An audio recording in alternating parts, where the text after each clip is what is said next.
2022년도 성탄, 아기 예수 탄생 기뻐하고 감사하고 하나님을 찬양하고 하나님의 영광을 보겠다 하는 성탄절, 우리 동해제일장로교회 2022년도 성탄은 첫째는 이제 마무리입니다.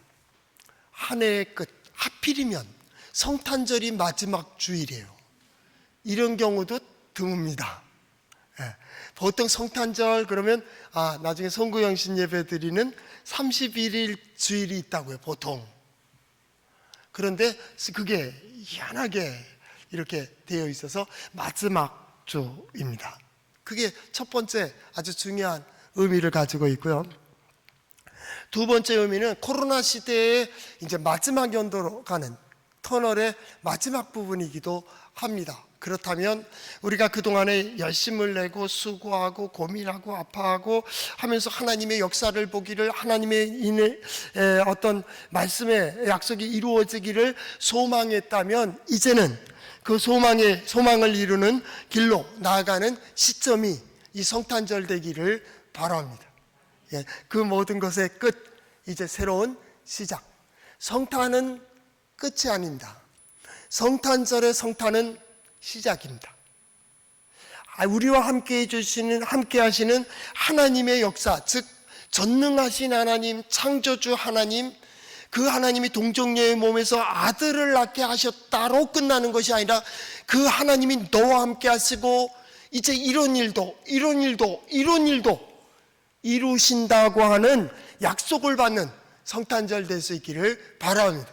그러니까 예수 그리스도께서 당신을 위해서 오셨습니다 라고 고백하는 이유는 바로 거기에 있습니다. 나를 위해서 오셨습니다. 내가 예수 믿는 이유, 예수 그리스도께서 동정녀의 몸에서 아들로 태어나셨다라고 하는 이유가 뭐요? 그게 임마누엘. 너와 함께 하시는 하나님은 그런 분이라고, 그 얘기입니다. 너와 함께 하시는 나의 하나님, 나와 함께 하시는 하나님은 그런 분이라고. 어떤 하나님이요? 능력의 하나님, 지혜의 하나님이라. 지혜의 하나님. 성탄절에 많이 쓰는 단어가 뭡니까? 평화와 영광, 이런 말입니다. 평화와 영광. 우리 이번 그 강단에도 내 눈이 주의 구원을 보니 뭐라고요? 기쁨과 영광 이러잖아요. 기쁨과 영광, 평강. 예수 그리스도의 탄생의 기쁨과 평강을 누가 누립니까? 누가복음 2장 14절 말씀에 보면 지극히 높은 곳에서는 하나님께 영광이요. 지극히 높은 곳이 어디입니까? 땅 위에 하늘 위에 궁창, 그 위의 역사, 그렇게도 얘기하지만 온 세상을 얘기하는 겁니다. 온 우주, 지극히 높습니다. 감히 우리가 손댈 수 없는, 개입할 수 없는, 계획할 수 없는 그 모든 것을 통하여 하나님께 영광입니다. 하나님의 영광, 그것을 보는 게 뭡니까? 하나님의 능력을 보는 겁니다. 하나님의 지혜를 보는 겁니다. 하나님의 은총을 볼 때의 영광입니다. 아니, 하나님이 그렇게 역사하신다고? 아니, 하나님께서 그렇게 인도해 주셨다고? 사람들은 물어볼 겁니다. 아니, 어떻게 그 길을 걸어왔는데, 어떻게 네가 그 위험을 갖다가 그렇게 극복할 수 있었는데, 너 인생의 담을 어떻게 넘어갈 수 있었는데, 그 문이 어떻게 열렸는데, 그 인생의 짐을 어떻게 풀었는데, 하나님의 능력이었다고, 하나님의 지혜였다고, 하나님의 은혜였다고. 그건 뭐예요? 하나님의 영광. 우리 성도들이 하나님의 영광을 보는 성탄절, 그리고 새해가 될 수 있기를 축복합니다. 성탄의 의미는 거기에 있는 거예요. 두 번째 성탄의 의미는 땅에 있습니다. 땅에서는 하나님이 기뻐하신 사람들 중에 평화입니다. 어렵고 고난당하고 또 괴롭고 인생의 문제를 가지니 아니요. 하나님이 기뻐하신 사람들 중에 평화입니다.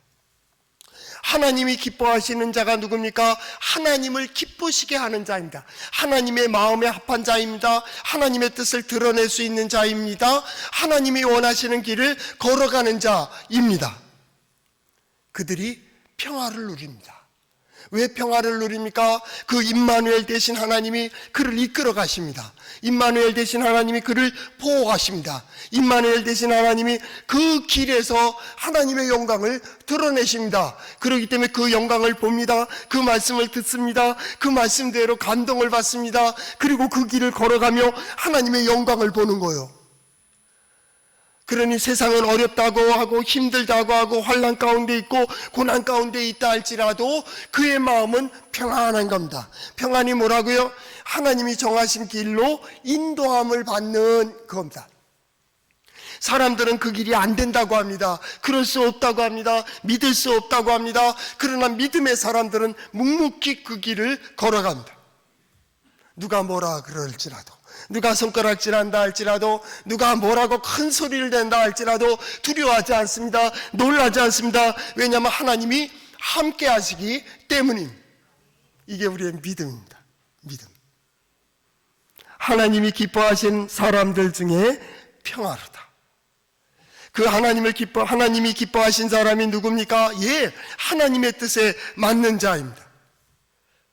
많은 믿음의 사람들을 향하여 선지자는 하나님께서는 하나님의 말씀은 내 마음에 합한 자라, 내 마음이 기뻐하는 자라고 고백하고 있습니다. 오늘 예배하는 성도들의 마음, 이 자리가, 이 고백이, 이 찬양이, 지금 예배하는 그 자세가 하나님 보시기에 기쁨이 되어 하나님께서 우리 성도들 한 사람 한 사람을 향하여 너는 나의 기뻐하는 자라라는 인정을 받는 우리 성도들 될 수 있기를 바랍니다. 이게 성탄절에 아주 중요하기 때문입니다. 특별히 2022년도 성탄절에 우리의 고백에 가장 중요한 열쇠가 됩니다. 성탄절은 끝이 아닙니다. 성탄절은 하나의 결실로 끝나는 것이 아닙니다. 오히려 성탄절은 새로운 시작입니다. 교회력도 마찬가지입니다. 성탄절로 시작이 됩니다. 그동안 고대하고, 그동안 기도하고, 그동안 기대했던 그 시간에 성탄절, 이거로 교회력은 시작됩니다. 그리고 견연일이 있고 사순절이 있고 부활주일이 있고 감사절이 있고 다시 성탄절이 됩니다. 성탄절은 새해와 같은 의미를 가지고 있습니다. 우리는 세상보다 먼저 앞서서 갑니다. 그렇기 때문에 성탄절로 새롭게 시작하는 거예요. 가장 추울 때, 이제 해가 길어지기 시작하는 이때에 성탄절을 정했습니다. 왜 그랬습니까? 예수 그리스도로 시작된다, 그 얘기입니다. 이날이 예수님이 태어난 날입니까? 이날이 사실인가 진리인가? 아니요, 그것은 중요하지 않습니다. 나는 이날로부터 예수 그리스도로 시작한다. 그 말씀이 어디에 있습니까? 예, 성경에 있습니다. 한번 따라해 볼까요? 하나님의 말씀인 성경은 나의 신앙이요 나의 고백입니다. 주여 내게 무슨 말씀을 하려 하시나이까? 내게 무슨 말씀을 하시든지 그대로 하리이다. 내게 무슨 말씀을 하시든지 그대로 하리이다. 그리고 성탄절, 하나님의 말씀은 능하지 못하심이 없느니라. 하나님의 말씀은 능하지 못하심이 없느니라. 그런다면 거기에 대한 고백이 뭡니까? 주여, 내가 주의 구원을 보게 하옵소서. 내가 주의 구원을 보게 하옵소서. 예수 그리스도의 성탄을 기뻐하며 거기 하나님의 영광으로 찬양하는 우리 성도들 마음속의 간절함은 하나님, 이것을 통하여 주의 구원을 볼 수 있게 해주세요. 그리고 설교자로서 여러분을 축복합니다. 반드시 구원을 보는 우리 성도들의 삶이 되기를 축복합니다. 하나님의 말씀은 하나도 틀림이 없습니다. 하나님은 약속하시고 반드시 이루어 주시고 믿음의 사람들이 그것을 증명하고 증거하고 있기 때문입니다. 이게 성탄절의 아주 중요한 의미이지요. 오늘날 이 시대를 사회학자들은 복합 위기의 시대라 그렇게 얘기합니다. 오늘 기도자도 간절히 기도했던 것처럼 시대가 여러 가지 복합적인 문제로 인하여 위기를 겪고 있다고 합니다. 그 위기는 어떤 어려움일 수도 있지만은 믿음의 사람에게는, 성공하는 자에게는 기회가 되는 것입니다. 만약에 위기가 없다면 그대로 굳어져 버립니다. 새로운 시대는 어디에 서야 될까요? 새로운 계획을 가진 사람은 어떻게 시작해야 될까요? 그러나 위기에는, 혼란과 어성과 혼돈 속에서는 새로운 자리를 찾을 수 있는 기회가 됩니다. 동시에 믿음의 사람들은 하나님께서 이루시는 일들을 보며 그가 서야 될 자리와 해야 될 일들을 보게 될 것입니다. 거기에 응답하며 나아갈 때 하나님께서 나를 이래서 여기에 세워주셨구나, 하나님께서 이래서 나를 이곳까지 인도하셨구나, 하나님께서 지금까지 나를 이렇게 기다려주셨구나. 대강절에 우리가 기다림을 배운 것처럼 이제 나아가 하나님의 역사를 기대하는 그 기대심 속에서 이루시는 하나님의 영광을 볼 수 있기를 바랍니다. 예수님이 태어나실 때에도 그랬습니다. 간절한 기다림, 그 기다림의 끝에 더 끝에 가장 심연의 가장 어두운 곳, 그 시점에 예수 그리스도의 탄생을 얘기하는 겁니다. 이것은 놀라운 일입니다. 오랫동안 고대했던 메시아, 그리스도, 구원주, 구원자, 그가 태어나기를 그 시간 동안에 많은 사람들이 외치고 전쟁에 시달리고 식민지화되고 지진이 일어나고 재해가 일어나고 재난이 나오고 폭행을 당하고 폭군이 일어나고 이스라엘은 말할 수 없는 고난을 겪었습니다. 이스라엘뿐이 아닙니다. 그 중동과 그 당시의 세계라고 하는 모든 세계가 하나님을 떠난 역사들이 그렇게 그 시기를 겪습니다. 혹시나 그러면 역시나 그러한 습관으로 하나님을 섬깁니다. 이렇게 해주세요, 이렇게 해주세요. 혹시나 역시나 신앙생활 한다고 하는 종교인들까지도 이젠 굳어져서 더 이상 소망을 갖지 못하는 소망의 끝에 서 있는 시대가 언제냐? 예수 그리스도께서 탄생할 때입니다. 땅도 마찬가지입니다. 하나님을 떠난 역사는 항상 어수선하고 혼란합니다. 아무리 원하고 아무리 뜻해도 그것을 이루어지지 못하는 현실과 그 결과 속에서 항상 실망하고 있는, 그래서 허탈하다고 하는, 허무하다고 하는 그런 말을 하잖아요. 그렇게 수고했는데 결과가 이게 뭐냐고 하는 실망하고 낙심하고 그것을 보고 있는 어떤 다음 세대들은 포기해버리고 말입니다. 그렇다고 소망이 없습니까? 그런데 그 시점에서 하나님의 역사를 보는 겁니다. 하나님의 역사를 본다. 인간이 더 이상 소망 없다고 하는 그 시간에 하나님은 소망의 역사를 보여주고 계시다고요. 왜 그럴까요? 1%의 지분만 가져도 인간은 자기의 힘으로 되어진 줄로 착각한다. 1%의 어떤 주권을 가지고 이루어졌는데 99%의 하나님의 능력임에도 불구하고 내가 잘나서, 내가 똑똑해서, 내가 열심히 해서, 내가 기다려서, 내가 했기 때문에 라고 얘기한다라는 겁니다. 그러나 성탄절은 인간의 지분이 없습니다. 인간이 계획한다면 이렇게 계획하지 않습니다. 전적으로 아무것도 인간은 아닙니다. 그래서 요셉이 나오고요. 그래서 시몬이 나오는 겁니다. 시몬이 나옵니다. 그들이 뭡니까? 어느 구교에서 말하는 것처럼 하나님께서 계획하실지라도 인간이 그걸 갖다가 협력해서 그 길을 가야지 하나님의 영광을 볼 수 있다고 하는 신인 협력 공원설이 있습니다. 공로설입니다. 인간이 고백했으니까 됐지. 우리 개신교 칼빈주의는 그렇게 되어 있지 않습니다. 오직 하나님의 은혜입니다. 하나님의 은혜입니다. 누가 무엇을 했기 때문이 아니라 하나님께서 그렇게 이루어주시고 이루시기 위하여 감동시키시고 보게 하시고 이끌어가고 계시는 겁니다. 그래서 그 자리에 섰습니다. 오늘 내가 왜 여기 서 있는지 모릅니다. 내가 왜 이 자리까지 왔는지 모릅니다. 오늘 내가 이 예배를 어떻게 왜 드리는지 모릅니다. 하나님께서 인도해 주셨습니다. 그리고 들려주십니다. 자 들어두라고. 나는 도저히 이해가 되지 않습니다. 믿을 수 없는 말들만 하고 있습니다. 그래도 듣고 있어. 마치 아브라함처럼. 아브라함이 하나님 앞에 부름을 받고 하나님께서는 그 약속의 땅이라고 하는 가나안 땅에 그 허락하시고 내가 너와 내 자손들에게 이 땅을 주리라고 약속하십니다. 그때 아브라함은 자녀가 없었습니다.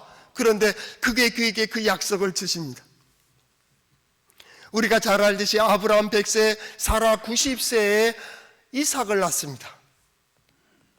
아브라함은 그럴 수 있다고 치지만 90세 된 사라에게서 어찌 아들을 얻을 수가 있었겠습니까? 그런데 성경은 그렇게 되어 있습니다. 어이가 없습니다. 어이가 없습니다. 그래서 이름이 뭡니까? 이삭입니다. 이삭. 웃음. 무슨 웃음일까요? 어이없는 웃음입니다. 제가 볼 때는 어이없습니다. 이삭만 생각해도 하나님 참 자기가 계획한다면 그렇게 계획했겠어요? 하나님이니까 가능한 거예요. 우리 성도들의 삶 속에 우리 내년 주제가 네 개의 구원이 이르렀느니라. 맞습니다. 이르렀느니라 라는 것이 주제입니다. 여러분들의 삶 속에서 여러분의 되어지는 일들로 그냥 이삭 같은 웃음이 많이 있기를 바랍니다. 이건 내가 계획한 것이 아니요, 하나님께서 이루어 주셨다고 하는, 하나님께서 이루어 주셨다. 지금도 마찬가지입니다. 이스라엘 백성들은 지금 이스라엘이라고 하는 나라를 다 다스리지를 못합니다. 인구가 안 됩니다. 200만 정도 내외되는 사람들이 어떻게 지금 팔레스타인에 있는 이스라엘을 통치할 수 있을까요? 그래서 아랍인들이 들어와 삽니다. 팔레스타인 자치구라고 해서 베들레헴도 유대인들이 아닙니다. 아랍인들이 있습니다. 여리고도 마찬가지입니다. 베델에 가도 마찬가지입니다. 세겜에 가도 마찬가지입니다. 그들의 인구가 조금 늘어나면 아랍인들을 쫓아냅니다. 저리가, 우리가 살아야겠다고. 저리가, 우리가 살아야겠다고. 예루살렘 성지 순례 가보십시오. 가다 보면 철망으로 딱 이렇게 막혀 있는 데가 있습니다. 거기서부터는 유대인 지역입니다. 그래서 그 안에서도 아랍 팔레스틴 지역이 있고 유대인들 지역이 있습니다. 그래서 그렇게 됩니다. 만약에 유대인들이 좀 늘어나가지고 장사할 수 있는 사람들이 있으면 갔다가 군인들이 가서 너 저리 가. 그래서 유대인에게 그냥 줍니다. 왜냐하면 이 팔레스타인들은 이스라엘의 영주권을 가지고 있는 자가 아니고 요단강 건너가서 요르단에 팔레스타인 여행 비자를 가지고 가서 그 비자로 살아가고 있는 사람입니다. 그렇기 때문에 그 땅의 주인이 될 수가 없다라는 겁니다. 제도적으로 그렇게 되어 있습니다. 그런데 생각해 보십시오. 아브라함에게 하나님께서 약속하십니다. 너와 네 자손에게 이 땅을 주리라. 자식도 없습니다. 이걸 누가 믿을 수가 있겠습니까? 아브라함도 믿지 못했을 겁니다. 저도 믿질 않습니다. 그런데 아브라함은 한 가지 했습니다. 하나님은 가능하십니다. 하나님은 가능하십니다. 나는 믿을 수가 없습니다. 나는 이해가 되지 않습니다. 나는 설명할 수 없습니다. 그러나 하나님은 가능하시다는, 하나님께서는 그 마음을 보셨습니다. 내가 아브라함이 여호와를 믿으니 이를 그의 의로 여기셨다라고 말씀하셨습니다. 그 의로 여기신 의의 길에서 하나님께서는 어떻게 하셨습니까? 하나님의 영광을 보여주셨습니다. 그것이 이삭입니다. 이삭을 보며 하나님께서 장차 이루어 주실 그 놀라운 구원의 역사를 그는 기대했을 것입니다. 그리고 400여 년이 지나서 이스라엘 백성들이 애굽의 노예 생활을 하다가 출애굽을 하게 됩니다. 그때 누굴 보냅니까? 모세를 보내주셔서 모세가 그들을 이끌고 오게 됩니다. 그리고 여호수아로 약속의 땅에 들어가는, 그것이 성경의 역사의 시작이 되고 있습니다. 그 말은 무엇일까요? 하나님은 그런 분이시라는 겁니다. 하나님은 그런 분이시라는 겁니다. 그렇기 때문에 우리는 하나님의 역사에 대하여 항상 기대를 하며 기대 가지고 살아가는 거예요. 그것이 어디예요? 우리의 신앙이요, 우리의 고백입니다. 누가 뭐라 그래도 이게 사실이냐 거짓이냐, 크리스마스가 날짜가 정확하냐, 정확할 필요 없습니다. 나의 고백입니다. 세상 모든 사람들이 우리 부모에 대해서 나쁘다고 얘기하고 흠을 잡고 뭐라고 해도 나는 우리 부모님이 좋습니다. 우리 부모님이 은혜롭습니다. 우리 부모님은 나를 많이 사랑해 주셨고 내게 많은 은혜를 베풀었습니다. 그러면 끝나는 겁니다. 오늘 성탄에 뭐가 있다고요? 하나님이 기뻐하시는 이들 중에 평화로다라는 겁니다. 하나님의 은혜를 아는 자들이 성탄으로 인하여 은혜를 받게 될 것입니다. 하나님을 향하여 복을 기대하는 이들이 성탄으로 인하여 복이 무엇인지를 보게 될 것입니다. 예수 그리스도를 믿는 이들이 받는 은혜와 복이 무엇인지를 성탄을 통하여 보게 될 것입니다. 이것이 여러분의 시작이 될 수 있기를 바랍니다. 예수 그리스도께서 이제 정결 예식을 위해서 모세의 법대로 예루살렘에 올라오게 되었습니다. 왜냐하면 유대인들 중에 처음 난 남자들은 다 하나님께 구별되이 드려야 되기 때문입니다. 그래서 제사하기 위하여 올라오게 되셨습니다. 여기까지는 의미 그렇다고 치고, 그 다음에 거기에 예루살렘에 시몬이라고 하는 사람이 있었다라는 겁니다. 여기서부터 심각해집니다. 오늘 제가 소개하고자 하는 사람은 시몬이라고 하는 사람입니다. 그 시몬이라는 사람은 어떤 사람입니까? 의롭고 경건하여 이스라엘의 위로를 기다리는 자라라는 말입니다. 모두 다가 기다림에 어쩌면 지쳤는지 모릅니다. 포기하고 있었는지도 모릅니다. 당시에 로마가 지배하고 있었고 로마의 식민지로 있었습니다. 종교 생활이라고 하는 것은 습관화되어 있습니다. 기도해도 응답되겠는가? 우리가 하는 신앙생활을 하지만 그건 세상과 달라 하는 생각을 가지고 있었습니다.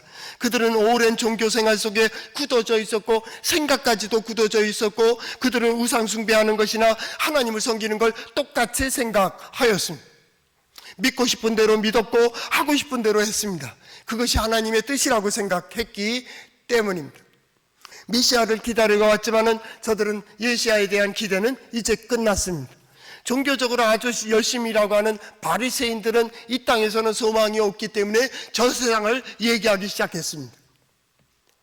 그래서 나온 것이 천국입니다. 부활의 때에 이런 얘기를 합니다. 그때 모든 것이 포기되고 있는 그때에 하나님께서는 하늘로 역사하기 시작했습니다. 그것이 예수 그리스도의 오심입니다. 예수 그리스도의 오심은 인간은 어떤 것도 주장할 수가 없습니다. 오직 하나님의 홀로 역사하셨기 때문입니다. 거기에 예루살렘에 시몬이라는 나이 많은 사람이 있었습니다. 나이 많은 사람. 이 사람은 뭐라고요? 의롭고 경건하여 이스라엘의 위로를 기다렸다라는 거예요. 의로운 사람이다라는 말은 중요합니다. 그럼에도 불구하고 그는 마땅히 서야 될 자리에 서며 해야 될 일들을 하며 그 길을 걸어갔다라고 하는 겁니다. 의로운 사람이라고 성경이 말할 때는 늘 하나님을 의지하며 하나님의 뜻을 따라 하나님의 뜻을 생각하며 나아가는 사람들, 의로운 사람이라고 합니다. 의로운 길에서 하나님을 만납니다. 의로운 길에서 하나님의 역사를 경험합니다.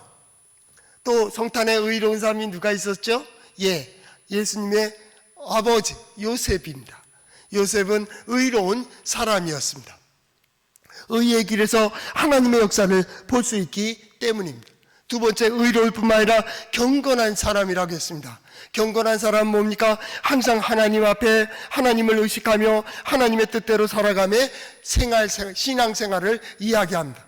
그 모든 것이 신앙 고백적인 삶이었습니다. 한 가지 더 중요한 게 있습니다. 이스라엘의 위로를 기다렸다. 누구의 위로입니까? 하나님의 위로를 기다리는 자. 누구 닮았습니까? 바로 저입니다. 누구 닮았습니까? 우리입니다. 누구 닮았습니까? 여러분입니다.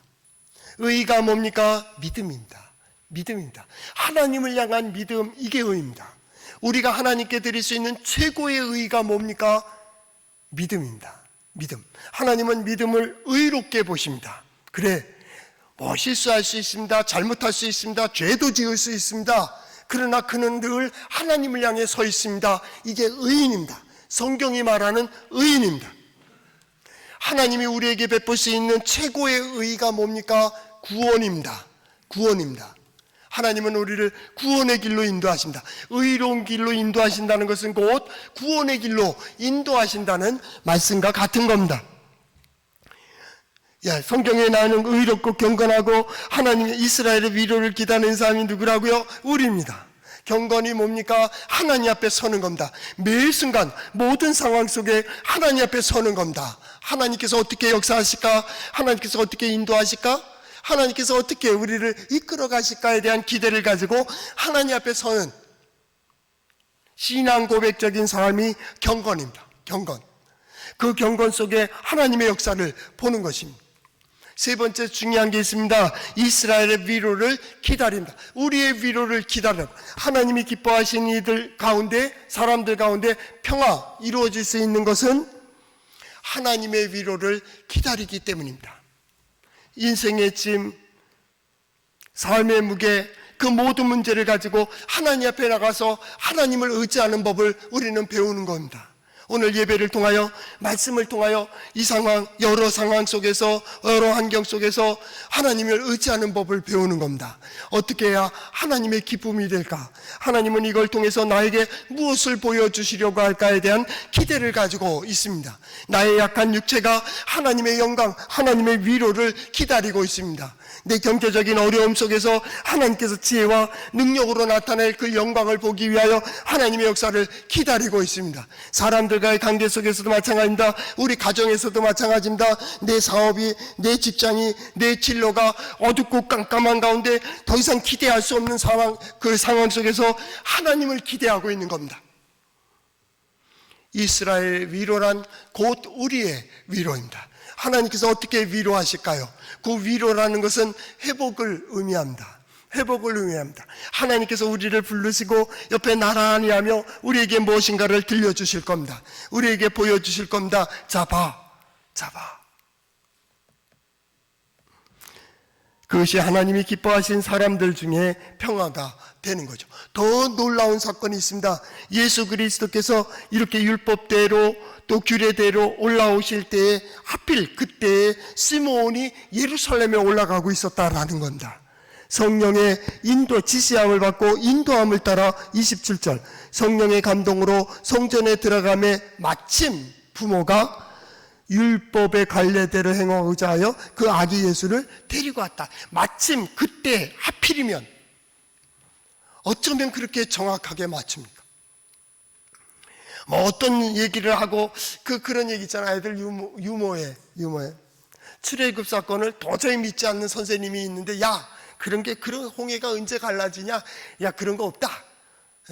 지금도 뭐 갈라질 이유 없다. 혹시나 그 변산반도나 이런 데서 갈라지잖아요. 물때에 맞춰서. 그게 역사에 그냥 몇 억년 만에 한번 갈라질 때가 있었겠지. 그런 거죠. 그때 아이가 아주 지혜롭게 대답했대요. 예, 맞아요. 그랬을 거예요. 깜짝 놀랐죠. 왜 그럴까? 그래? 그래서 예. 그런데 놀라운 거는요, 하나님이요, 그 수천 년, 수만 년, 수억 년 동안에 딱 한 번 갈라질 그때를 어떻게 맞추셨냐고요. 우리 하나님은 너무나도 정확하게 맞춥니다. 내가 볼 때는 초급해서, 내가 볼 때는 황급해서 이게 빨리 이루어지길 바라고 안 되는 것 같고 그래서 조바심 나서 실망하고 낙심하지만은 하나님은 그 시간을 잘 맞추십니다. 그 환경도 잘 맞추십니다. 하늘의 때를 맞추십니다. 땅의 때를 맞추십니다. 그리고 한 사람을 세워주십니다. 그리고 역사를 이루어 가십니다. 때마침. 그렇기 때문에 믿음의 사람들은 매 순간마다 이 고백한다. 예, 하나님이 옳습니다. 하나님, 지금도 하나님은 역사하고 계십니다. 하나님께서 인도해 가십니다. 역사에 우연은 없습니다. 하나님께서 반드시 내게 보여주시고자 하는 길로 인도하십니다. 이것이 어떻게 됩니까? 예, 성령의 감동이라고 하는 겁니다. 성령의 감동하심입니다. 말씀을 들을 때 감동됩니다. 예배할 때 감동됩니다. 기도할 때 감동됩니다. 그 위에 하나님의 성령이 함께 하신다는 표현을 썼습니다. 우리가 창세기 1장 1절에서부터 3절까지 말씀해 보면 땅이 혼돈하고 흑암이 깊은 가운데 있는데 하나님의 신은 수면 위에 운행한다는 말씀이 있습니다. 수면 위에 운행한다는 말은 우리 순수 언어로 보우하사입니다. 하나님께서 암탉이 알을 품은 것처럼 우리 지구를 꼭 혼란과 혼돈 속에 있는 우리 인생을, 어려움 속에 있는, 흑암 속에 있는 나를 하나님께서 감싸고 새로운 생명의 역사를 시작하고 있음을 표현합니다. 하나님의 기운이, 하나님의 에너지가 새로운 역사를 만들어내는 것과 같은 것입니다. 성령이 그 위에 있습니다. 성령께서 감동시켜 주십니다. 깨닫게 해주십니다. 나도 하나님의 영이 여러분들을 감동시킬 수 있기를 바랍니다. 그러기 위해서 우리의 마음문을 열고 하나님의 뜻을 기다릴 수 있기를 바랍니다. 그의 고백이 놀랍습니다. 그것이 뭡니까? 28절 시므온이 아기를 안고 하나님을 찬송하여 이르되 주제여 이제는 말씀하신 대로 종을 평안히 놓아주시는도다. 내 눈이 주의 구원을 보았사오니 이는 여차여차 하니라. 주의 종을 평안히 놓아주시는도다. 이제 됐습니다 하는 겁니다.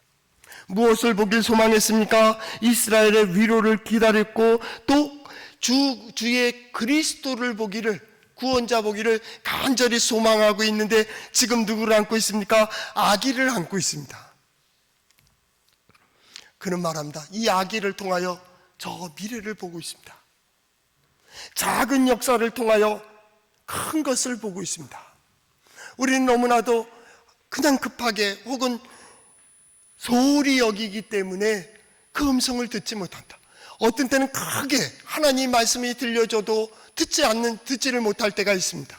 하나님께서 그렇게 보여주심에도 불구하고 그걸 보지 못할 때가 많이 있습니다. 그러나 조금만 주의를 기울인다면 하나님의 세미한 음성을 들으실 수 있을 것입니다. 우리가 좀 더 주의를 기울인다면 하나님께서 나를 이끌어 가시는 그 길을 볼 수가 있을 것입니다. 좀 더 마음을 쓰게 된다면 하나님께서 내 마음을 두드리고 계시고 열고 들어와 내 안에서 나를 이끌어 가고 계심을 깨달을 수 있게 될 것입니다. 작은 일 속에서 큰 것을 보는 겁니다. 어떤 것을 봅니까? 더 중요한 것은 이사야 선지자의 글을 우리가 2022년도에 보았듯이 이사야는 항상 그날을 얘기합니다. 구원의 날을 얘기합니다. 하나님의 심판의 날을 얘기합니다. 하나님께서 역사하실 날을 기다려야 합니다. 구원주 메시아가 오심을, 그날을 이야기합니다. 계속 그날이 온다. 그날이 오고 있다. 그날이 오늘이기를. 이제 한 가닥 남은 그 시로라기 같은 희망을 가지고 이 시므온이 그것을 보고 있는 거예요. 하필 그때 아기 예수를 안고 그는 얘기합니다. 이 아기 예수로 종말을 보고 있습니다. 저 먼 미래를 보고 있다. 이게 신학적으로 종말론적이라고 하는 겁니다. 종말론적, 그날을 보며 오늘을 사는 겁니다. 마치 우리가 하나님의 나라에 대한, 천국에 대한 소망을 가지고 있다면 나는 하나님의 나라의 백성, 천국에 들어갈 백성으로 오늘을 살아가는 겁니다. 우리 신학하는 후배 추천서 써주면서 그런 얘기했습니다. 너는 오늘부터 신학생이다. 그리고 오늘부터 목회자답게 살아. 그런 얘기합니다. 그 길을 시작하면 이미 그 길을 가는 겁니다. 시작하신 이가 마무리 짓기 때문입니다. 성탄절에 아주 중요한 것은 하나님께서 이루셨다라는 겁니다. 성탄절에 더 중요한 것은 이루실 거라고 하는 겁니다. 더 중요한 것은 이루실 분이 나를 이끌어가고 계시다라는 겁니다. 이끌어가고 계시다. 그는 그날을 보고 있습니다. 아기 예수를 통하여 이루실 하나님의 놀라운 구원의 역사를 보고 계십니다. 여러분의 작은 아기 예수와 같은 작은 것은 무엇입니까?